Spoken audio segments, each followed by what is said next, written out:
Pakinggan nyo po. Kasi wala ka. Ayan. Sino ang SP ngayon? Sino po ba ang Senate President ngayon? Wala. Vacated. Wala. Vacated. No? Bakante. Pero mo, 2 beses kang hindi pumasok. Walang ginawa. Hindi. Kumbaga, pag-abandon na po yun sa Senado, mga kababayan eh. Hindi po ba matatawag sa yun na paglulustay ng pera ng taong bayan? Di po ba, Nars Weng, shout out po sa inyo.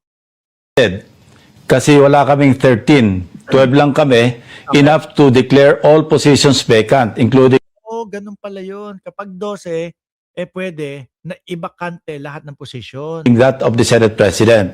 Pero we cannot yet elect a Senate President kasi under the Constitution, maliwanag na 13 ang bilang na kailangan.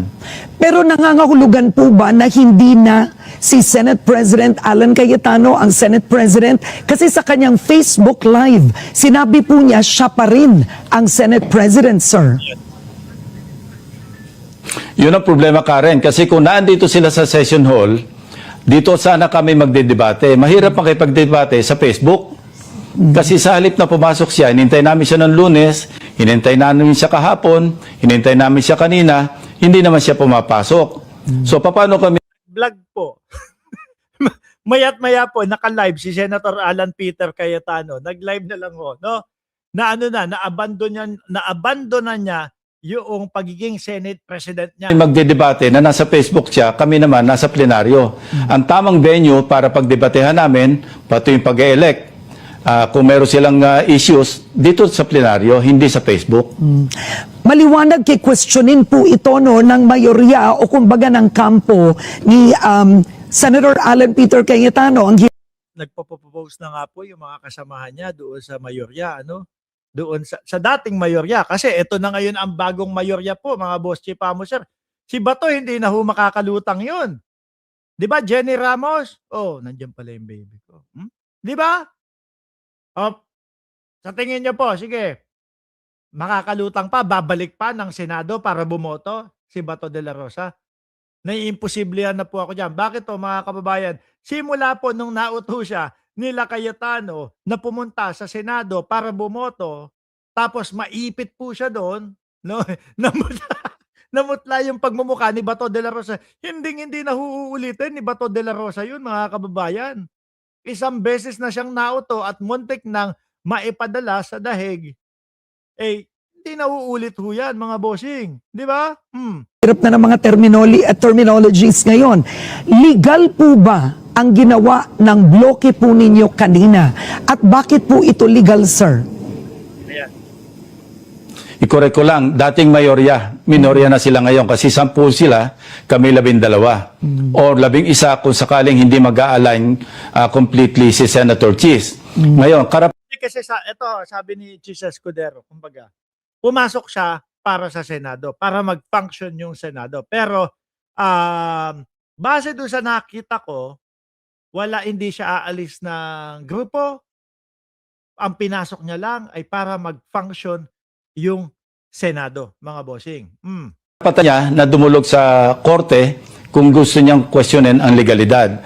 Sa punto namin, kaninang alauna na nag-caucus kami, diniscuss namin mabuti yung legal basis, pati yung president na umiiral. Dalawa, Abilino versus Cuenco, at ito'y 1949, pero leading case pa rin ito. Wala pa hindi pa namomodify. Na kung saan, kung wala sa coercive power, kung outside of the coercive power of the Senate, hindi kabilang yon sa pagdetermina ng quorum. Pangalawa, kung hindi makompel ang attendance, hindi yon bibilangin sa pagdetermine ng quorum. Yung president naman dito, 2015, si Senator Drilon, 17 lamang yon ang naanditong senador. Dahil yung 4 o 3 nasa abroad at yung 3 nakakulong. Pero nakapag-conduct sila ng business. Di ba kumakalat sa internet, kumakalat sa Facebook, kumakalat sa mga social media, yung habang nagpapaliwanag si dating Senador Drilon, mga bossing, at ipinapaliwanag niya dahil yung may mga kasamahan sila na nasa Oblo, kaya hindi makakadalo doon sa Senado. Kaya 12 lang, soya na. 12 lang, okay na. business at ang kanilang na-determine na quorum ay 12. Kasi nga, hindi naman kompleto yung 24 at wala nga sa coercive power ng Senado, yung ibang miyembro ng Senado noon. Maliwanag, Karen, maraming legal opinions na lalabas dito. Ang tangi lamang makakaresolve nito, kung gusto nilang dumulog sa Korte Suprema, doon tayo makikinig. Pero maski magdebate tayo till kingdom come, wala tayong mariresolve. Kaya kung gusto niya, pumunta na lang siya sa Korte Suprema para questionin yung nangyaring kanina sa session hall.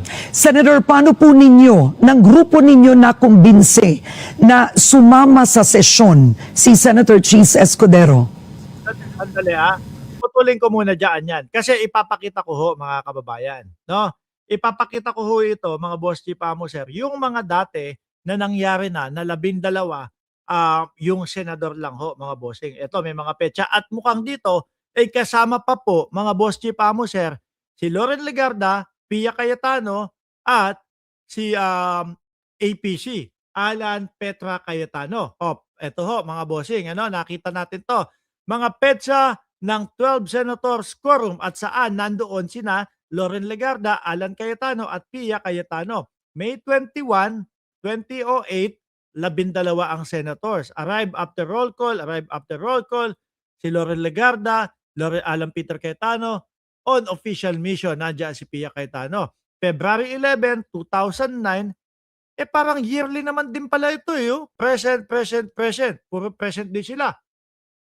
Tapos dito parang nagmamaang-maangan sila na wala silang alam na ganyan. September 29, 2010, ayan, 12 din, present. Di ba? Parang halos yearly naman po, mga kababayan. Bakit parang mga nagmamaang-maangan ho ito? Ngayon, balikan natin si Senador Panfilo Lacson po, kung paano daw po nila nakonbinse ito pong si Senador Cheese Escudero na dumalo doon po sa quorum ng Senado, mga kababayan. Hindi namin siya kinumbinse. As far as I know, kusang loob siya dahil ang sinasabi niya nga, hindi niya na kayang tiisin o sikmurain yung nangyayari sa Senado. And we admire him for that kasi yung kanyang very appreciative kami. Ngayon po, binabanatan na ng mga DDS si Cheese Escudero. Tayo ho, mga kababayan, hanggang ngayon pa din naman po nagtatanong tayo ng mga kasagutan kay Cheese Escudero patungkol doon sa mga 30 million na mga pagdodonate ni Lawrence Leviano, no?